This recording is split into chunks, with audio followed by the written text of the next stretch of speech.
د وحدت نیوز قدرمنو کتونکو دا وخت یو مهم خبر تاسو ته درکو چې الیکشن کمیشن له اړخه فیصله شوې ده چې په ملک کې 11 سپتمبر او د دې سره په 15 سپتمبر او په 2 اکتوبر باندې کوم ضمني انتخابات کیدونکي وو هغه ملتوي کړی شوي دي. یاد دې وي چې دغه صرف تاریخونه ملتوي کړی شوي دي، نور چې کوم د الیکشن عمل به هغه به هماغه رنګې روان وي.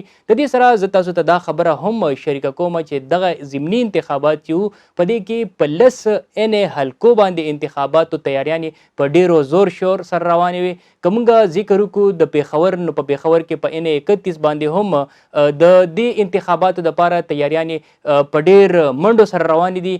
تېره ورځ عمران خان هم پیښور ته راغلی او یوه لویه جلسه یې کړې وه. په هغه جلسه کې خلکو نه غوښتنه هم کړې وه چې را روان 15 تاریخ باندې په پیښور کې کوم انتخابات به کیږي په هغې کې تاسو د PTI سره مرسته وکړئ.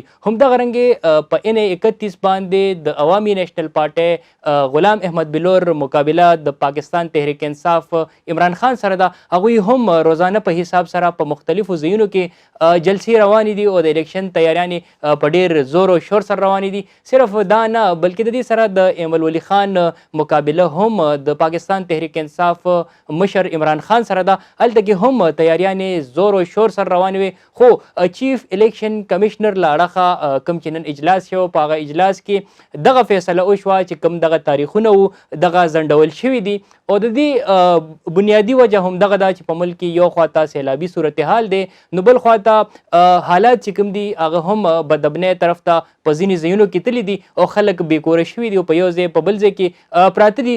نو د دې د وجې نه د انتخاباتو کومه دغه ورځ چې وه دغه ځنډول شوې ده او نوې شیډیول چې وي هغه به جاري کیږي.